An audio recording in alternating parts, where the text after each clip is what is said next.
I don't know, there's such a nature of competition amongst women especially, and so I think we need to knock that down. You know the saying, it takes a village to raise a child. I think it takes a village to raise a mother. I've always wanted to stay authentic and relevant. We keep our ears on the ground and see what moms are talking about, what they're worried about. Hi everyone, this is Margaret Tupaz, Editor-in-Chief of Modern Parenting. Today is a very special episode of Couch Talk because as we all know, it's Mother's Day month, and what better way to celebrate it here than with 3 super amazing supermoms. Get ready for an inspiring conversation filled with insights, real talk, and actionable takeaways.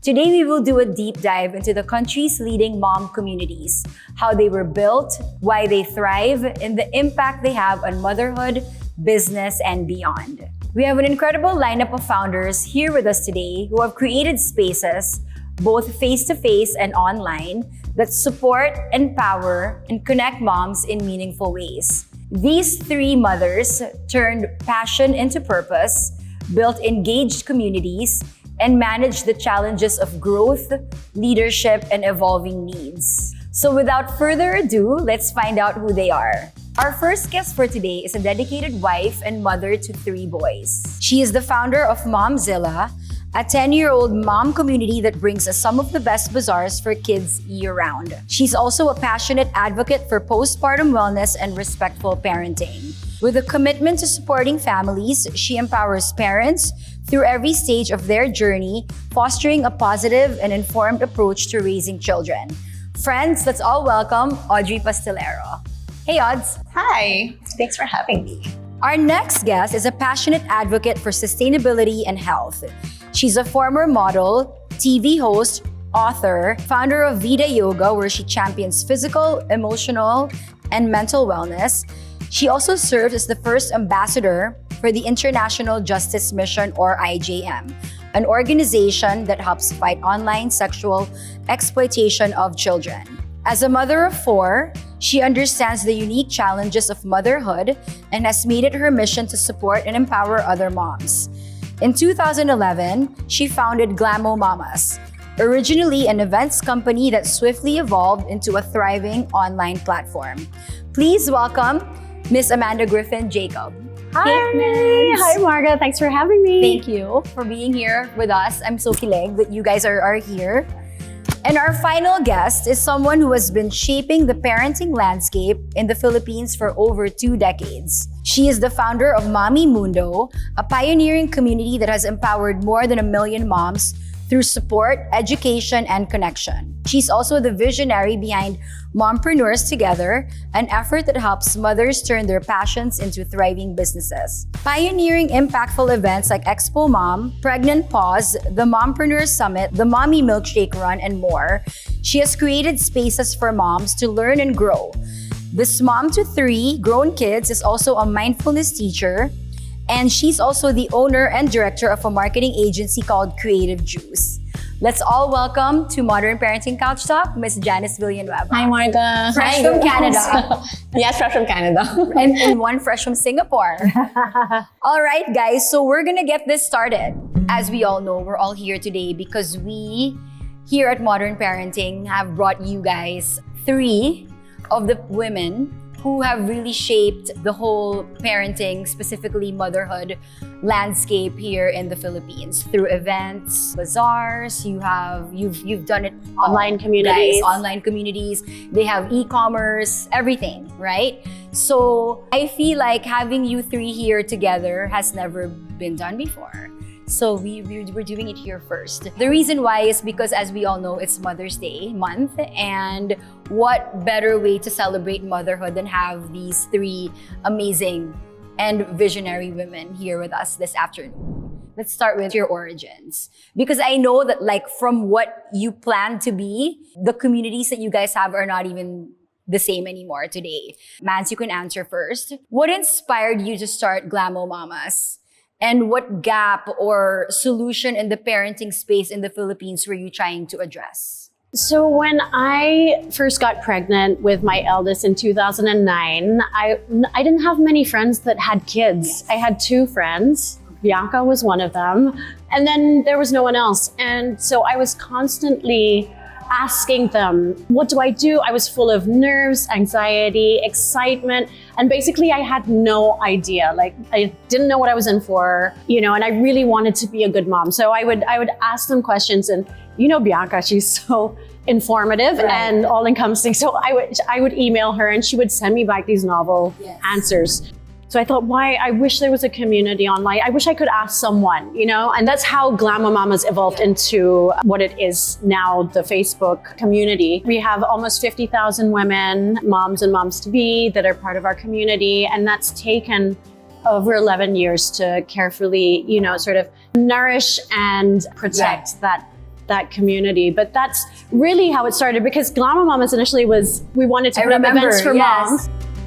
I always wanted an online component, but that's how it, and then it just became that. The community has grown with the original people that were in it, but now we have new moms. So there's a whole diversity and range of what is discussed there. And it's basically, it's all about helping and supporting women. It's like your best friend, confidant. That's really what I was envisioning, you know, someone you can turn to in a safe space and know that you won't be judged or ridiculed. What about for you, Odds? Happy 10th year anniversary. Thank you. What were you trying to address that was missing in the parenting space? So originally, we just really wanted to be a marketplace. That was like, so we came from being young little girls doing fashion, and then we got married, and then we were doing bridal fairs. And then naturally, the next step was going to be doing something for moms. And what we felt was that there was a gap in the market in actually products. And in support. Or like the selection wasn't there. Like I didn't have a choice. I had to go with this or that. And I think that moms needed a choice for what they think was best for their kids and not exactly what was just here. And also, like when you become a mom, a lot of people change their careers. So to become a mom, a lot of them starting their own businesses, or you start your own, like a new career path. And so we wanted also to be a launch pad for that, a place where new moms are just figuring things out together, but also a place that was inclusive and supportive. And that was like a really big gap. I think because the community felt the authenticity, we got a lot of support. And it's like at the beginning, you just meet them and then it really becomes a friendship. And I feel so blessed to have a huge village. And it's not just me, everyone who's part of this has the exact same resources and can talk to one another about your challenges and your triumphs. And it's just so beautiful how that happened. Janice, because you've been here for 2 decades, what finally got you started? Mine was like Amanda, it was also my own need. So I was pregnant with my first son, and I attended a breastfeeding class with 4 other women who were pregnant. And when we entered the room, there was a big picture of a cow, and then the teacher had a marker, and then she crossed it. Cow's milk is bad. So we were all like, oh my God, fear, no? And I felt there was a need for supportive environments, especially for moms who were just starting. So breastfeeding was really the core of my advocacy. It started there, and I eventually set up my first business, which was a nursing wear brand. And then we realized that moms weren't nursing, because at the time, it was really milk formula that was being pushed. Like-minded moms, we came together and we started doing breastfeeding talks. And we remember the first time that a mom breastfed in the session. We were all watching her.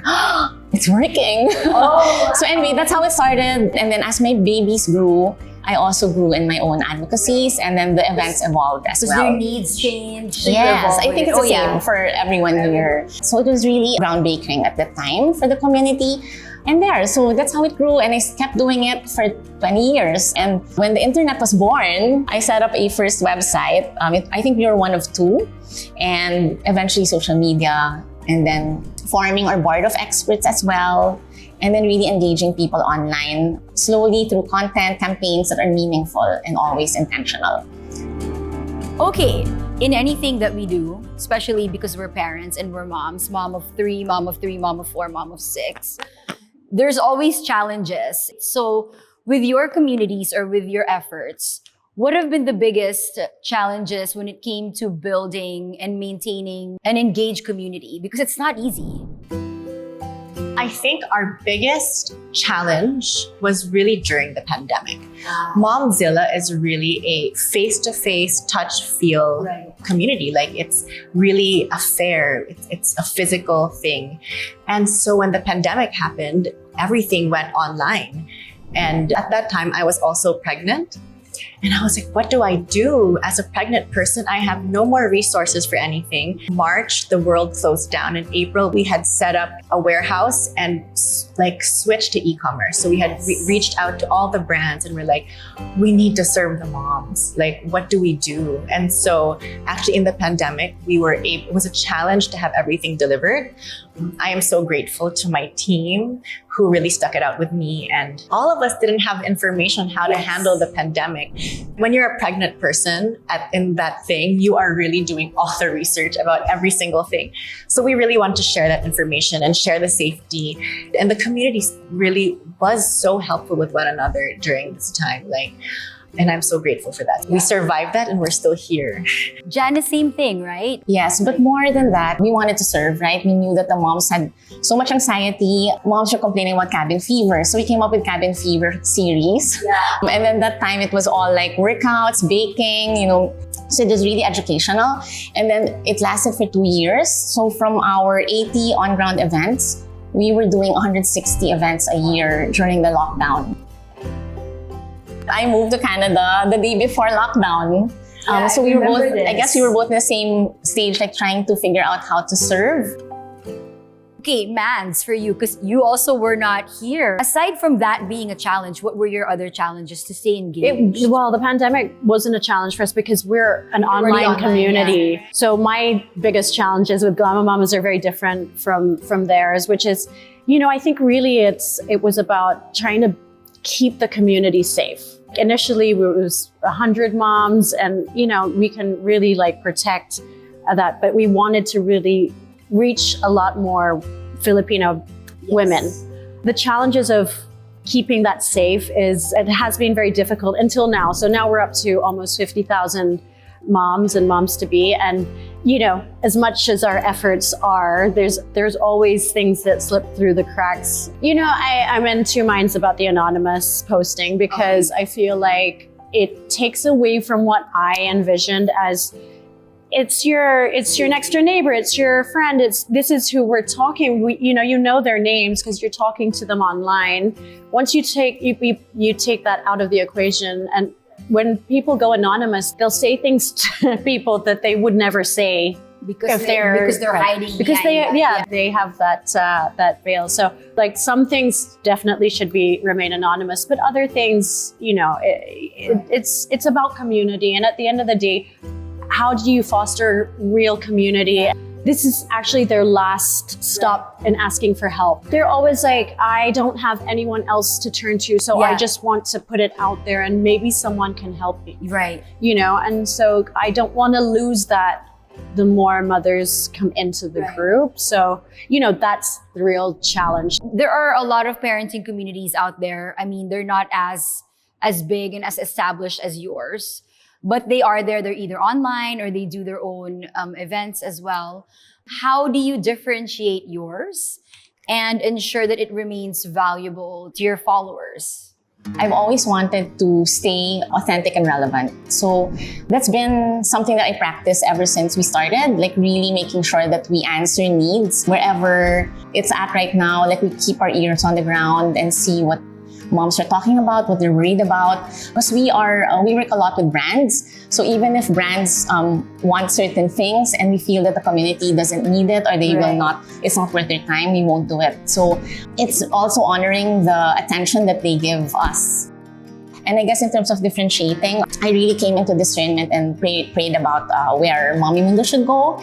And I'm sure you all know as advocates as well that the current need is really mental health and mental well-being. So that's where we choose to focus our communications and our messaging. It's really about learning, fun, and community together. So learning together. That whole balancing act I'm like, I've been a mom for almost 25 years. I've never been able to do any kind of work-life balance. It's either work or life. I mean, show me someone who's 50-50, like honestly. You can think you are, but really something is giving, and that's okay.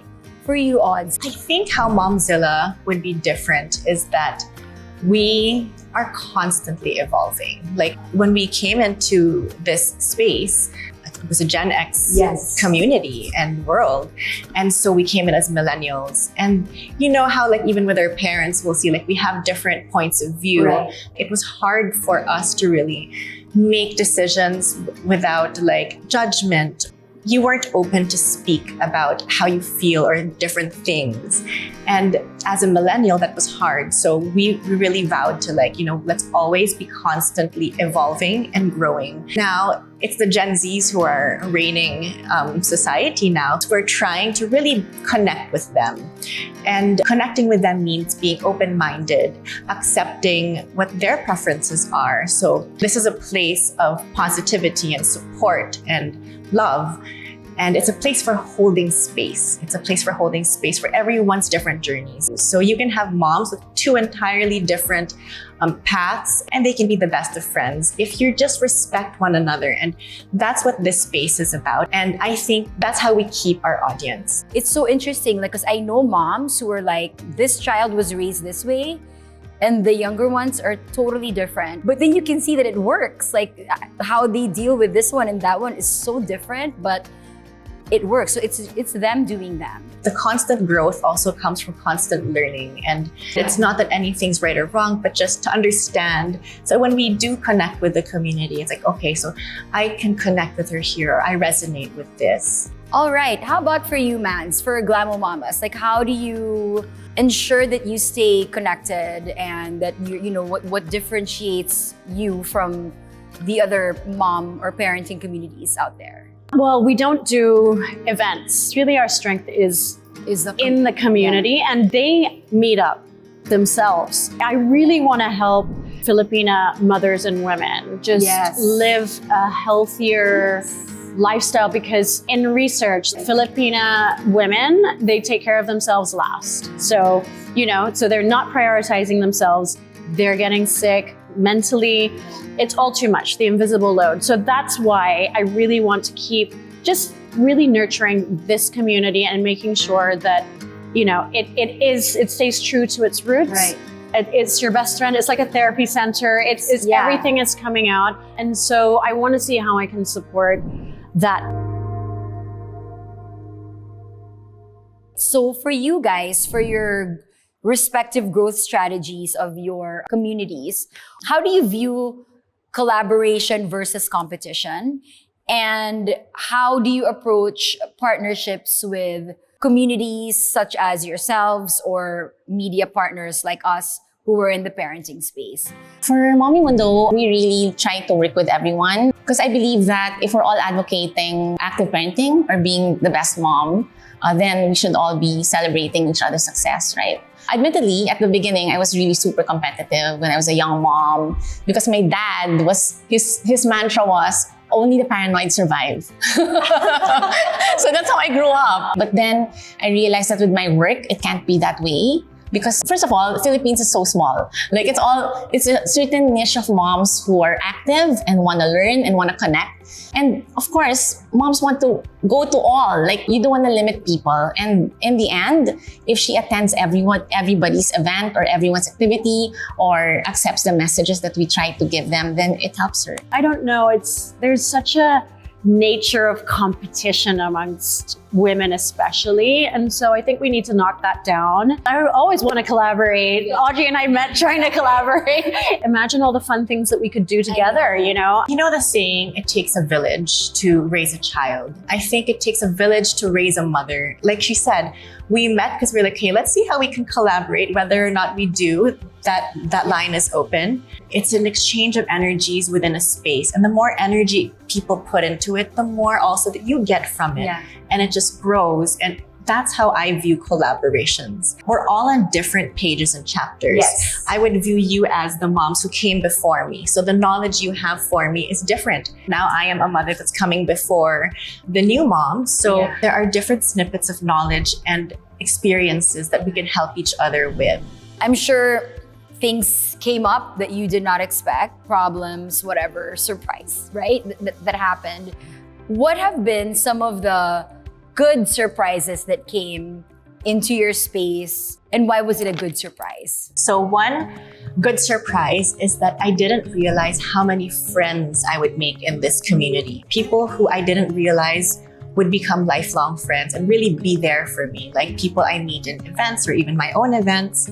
And I see this happening until now. We're all becoming moms at different times. Like I didn't become a mom the same time with my friends. So you make your own new friends with the people you're batchmates with. For you, Mans, what was that one big surprise that ended up being a really good thing? I mean, I guess the biggest surprise for me was what the mothers shared online, right? Like when I first started Glamma-O-Mamas, I was thinking we were going to be talking about diapers and breastfeeding and all that. And over time it evolved, and then the marriage issues started coming out. The mental health issues started coming out. And I realized, I'm like, wow, we have such a big responsibility here at Glamma-O-Mamas, because these women are entrusting their information, innermost fears and insecurities and problems to us to help them. It's not just a mommy group where we're, you know what I mean, where we're giving recommendations on things to use. It's coming down to people's lives. And I think that's the beauty of motherhood, is meeting these people that you would never be friends with, because you wouldn't have the opportunity to find the commonalities or meet such wonderful people. Janice, for you? For all of us in Mommy Mundo, it was being able to shift online during the pandemic. And when I left for Canada, I thought that I would retire and bake pies. My team was ready to run the business on their own. I was planning to come back 4 times a year, but I really was not planning to be involved and still hands-on. I really felt like I accepted it. But then when the pandemic happened and we were able to all shift, I felt that I needed to be present. So I started doing it again. In the pandemic, that first pregnancy event that we did, guess how many pregnant women signed up? 2,500 pregnant women. So that's what we tried to do, and it was a surprise as well. And until today, we still do online events, and it's part of our offerings as well, because there's still moms who are not in Manila or they can't leave home. So now you see there's really a need. So for my final question today, this is a little bit more personal to you guys and not really about your communities. So I'm curious to know, how do you manage doing everything you do for work, whether it's your communities, your other businesses, and your own parenting and personal lives?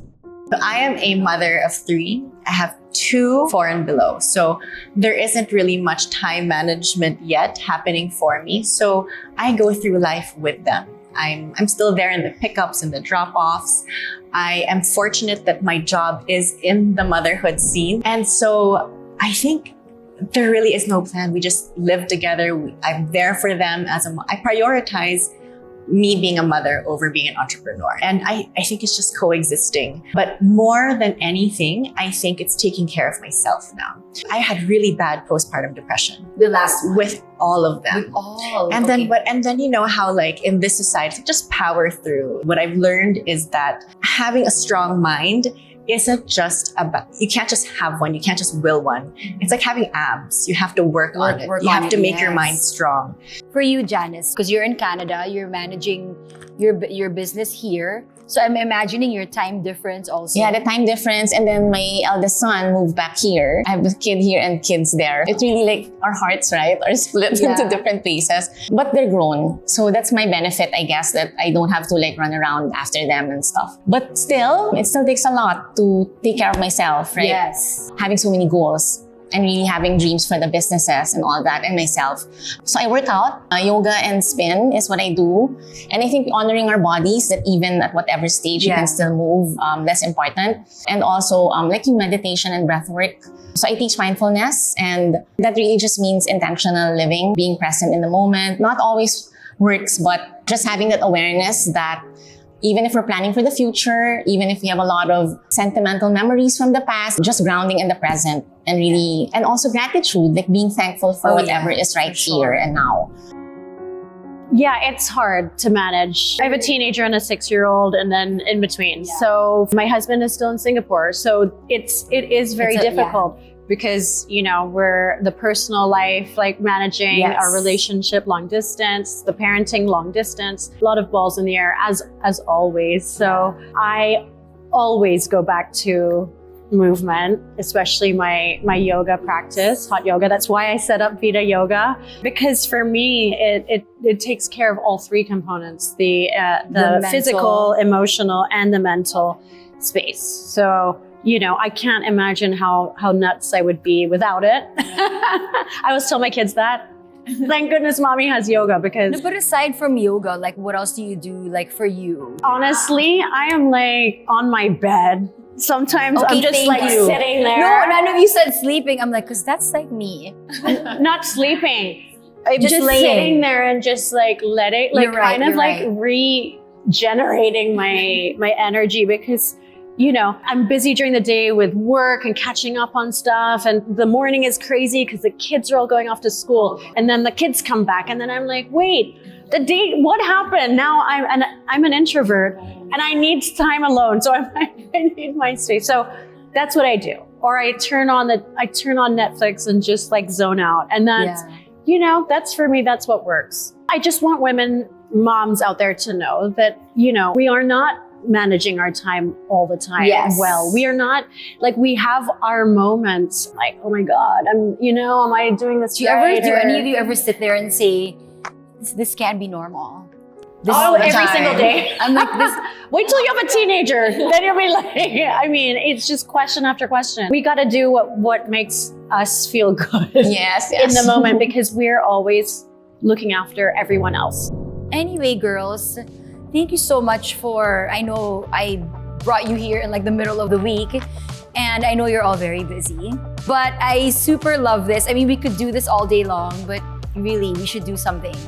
I'm Janice Villanueva of Mundo. I'm Audrey Pastelero, co-founder of Momzilla. I'm Amanda Griffin Jacob from Glamma-O-Mamas. And I'm Marga Tupaz, editor-in-chief of Modern Parenting. Thank you for watching this special Mother's Day episode of Couch Talk. Happy Mother's Day, guys. Happy Mother's Day. Happy Mother's Day to everyone out there. Happy Mother's Day. Bye, guys.